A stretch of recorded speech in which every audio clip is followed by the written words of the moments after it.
to my safe space. I'm Sanya. I'm 28 years old. I live in the Netherlands, and today we will talk about doing a PhD. Yay! I hope you will enjoy, and I hope you will watch all the video because I think this part of my life, like doing PhD, is one of the most important parts in my life. So let's talk about it. First of all, I did my bachelor in bioengineering and master's in molecular biology and genetics back home in Turkey. I also can talk about that if you want, just put it in the comments. But I will start talking about how I started my PhD, how it went, and how it ended. Well, I also ended at some point. But yeah, let's keep it simple. So, when I was doing my master's, I knew that I wanted to do a PhD abroad, and I started applying for some PhDs. In general, I was applying, as far as I remember, because it was almost 5 years ago. I was applying Germany, Netherlands, Spain, Denmark, Norway, and Sweden.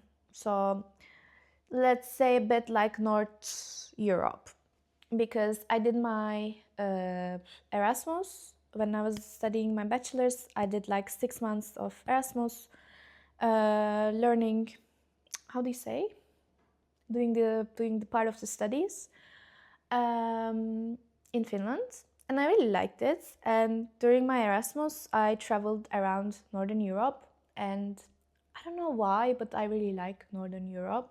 Like, I grew up in a sunny place, but I like cold places, even though it's a bit weird. But yeah, it is what it is. Then I knew that I want to be in that region. Then I got some interviews. My first interview was from Germany. It was like a German group in Germany working with proteins, and I knew that I wanted to do my PhD in protein engineering, since I really enjoyed doing my master's and my internship and my Erasmus, everything with protein engineering. Then the interview was nice, and then they offered me the position, and I accepted it. It was very simple. Then we were talking about, like, with the supervisor there, like the visa situation, how it works, like what we're gonna do, what's the project, blah blah. But at the same time, I got an interview offer from the Netherlands. Funny thing is, I was applying all these positions, right? Sometimes I don't know the places, like Groningen, okay, but it can be also Germany, you know? Then I checked, Groningen, okay, the Netherlands one, it's in the Netherlands, 2 hours far from Amsterdam, perfect. Then I got into the interview, but like, I was so comfortable because I already had a position and I had nothing to lose. Then apparently interview went well because they asked if they can do a second interview. And I also did that, and they offered me the position. And to be honest, the conditions were better than Germany here in the Netherlands. I think it's still, Netherlands is one of the best you can do your PhD, because first of all, you are doing research freely. Like, you're free to express all your opinions. It's an open research, and they see you as a researcher, not as a student, and it pays well, which is important. Things like that. So I told to the German professor that I'm not coming, and I said to her, okay, I'm coming. So that's how I ended up in Groningen. I had no clue. Like, the only thing I knew about the Netherlands, I think, was Amsterdam. I think I didn't even know that, like, because Amsterdam was not that hyped in those years. Like, I'm talking about 2021. So then I ended up here. I didn't know what to expect, to be honest, because the only thing I wanted to do was protein engineering and research, because I liked both. And as a little me, like in 2021, I really wanted to stay in academia because I was innocent. Deep conversations. Then during my PhD, like, I was in a certain project with a couple of people. It was like a local project. We were all at the same university. We were collaborating with each other. I ended up in a project that um, no one had no clue, let's say. No one knew what they expected. And I want to say there's one person, she knows herself. If she wouldn't be in my life during my PhD, well, as my collaborator and as my friend, I think I wouldn't survive because we, together with Yulia, we struggled in our first year very much because there was this black box that no one knew how to use. And yeah, we figured out together, basically. But then my supervisor was nice enough to give me another project and involve me to other projects in the lab. Then I was able to finish my PhD. Actually, I'm quite proud, like with the product here I have. And I don't know how to layer it, but I am lucky. Like I was lucky with my supervisor because academia, it can be sometimes problematic, and the most important thing is, I think, your relationship with your supervisor and your motivation and your discipline. Because motivation can come and go, but your discipline is always steady, I hope. And I think I would again do the same PhD. Like, I don't have any regrets. I don't have any, how do you say, like, I don't have any questions in my mind, like what if I would have done this, like what would happen, like I don't have those type of questions. Then during the PhD, like I'm not gonna talk about like some rules, like how you can get the PhD, what you should have, like what your GPA should be. Like I'm just gonna say the most important thing is the discipline and know what you want. So I knew that I wanted to do a research. I wanted to become a researcher. I'm still trying to become a researcher. Like my PhD ended, but it's a new chapter. I couldn't talk. Like after PhD, nothing ends. Actually, the new life begins. But yeah.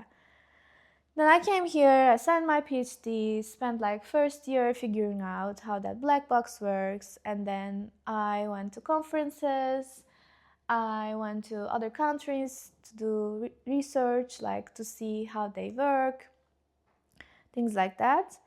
Of course, I don't have a script here, and I forgot like how I found my PhD. Maybe doing a video is not for me, like I don't know. Yeah. So basically, I found my PhD from Twitter, like formerly Twitter, now X. At that time, it was very popular for scientific people that share, like, if they have a position, if they published a paper, if they are looking for a researcher, technician. They were sharing from Twitter, and then I found my PhD position from Twitter. Actually, it was very helpful, but now it's blue sky, like a scientific Twitter, let's say, and I still use it, and it's very handy because you can see what's going on in the field. You can follow like related people and stuff. So yeah, then I ended up here.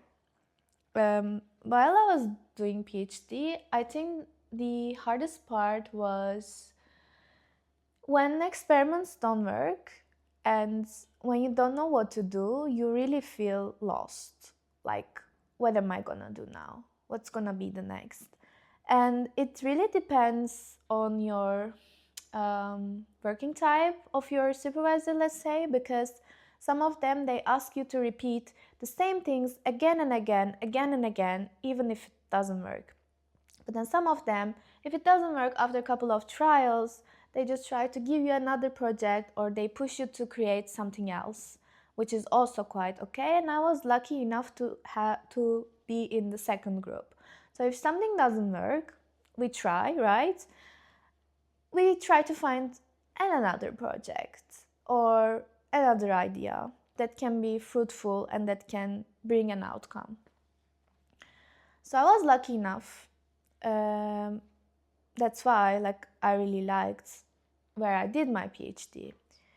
Then in the last year, I was struggling a bit in my personal life, but I was also struggling since I'm depending on a visa. Like, what am I gonna do after PhD? Am I gonna find a job? How am I gonna stay in the Netherlands? Things like that. It was very stressful, and I was writing my thesis, and I was lucky to achieve and finish my thesis. And I'm proud of myself. Like, I didn't say this enough, in my opinion, to myself. I thank myself and I'm proud of myself. And at the end of my thesis, actually, at the end of acknowledgement, I say the biggest thanks to myself, kisses, Sanya. Yeah. And this is the product of your PhD in Groningen. It's like the whole screen. It's amazing, right? Yeah. So this was very fruitful video, I know, because you learned a lot of things about my PhD, right? But as I told, like, I don't like hearing, yeah, I did this, I did that. You apply to PhD like this, you have to submit this and that. I also believe that you should, like, not you should, but like,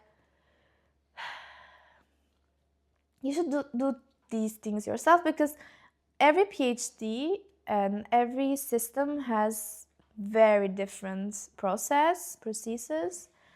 And if I say like, yeah, I just applied from Twitter, I just submitted my CV and motivational letter probably, like I didn't do anything much.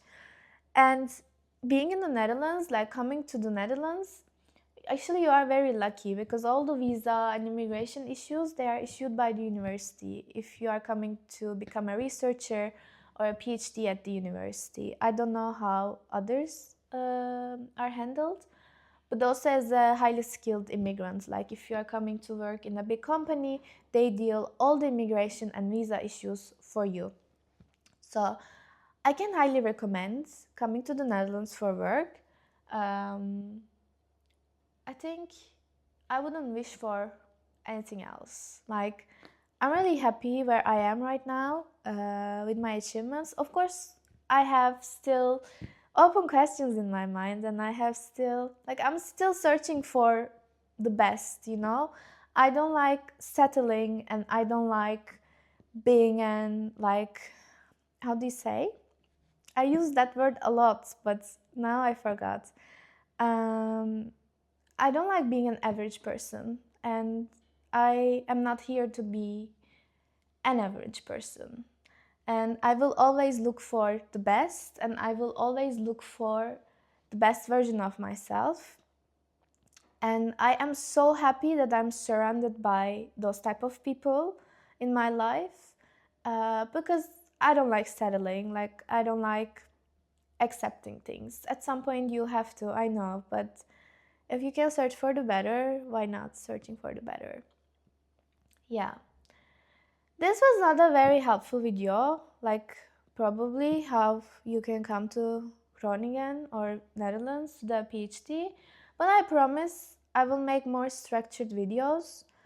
This was just me yapping about my part of my life, let's say, and I really enjoyed it. I hope you're also gonna enjoy, and see you in the next video, I hope.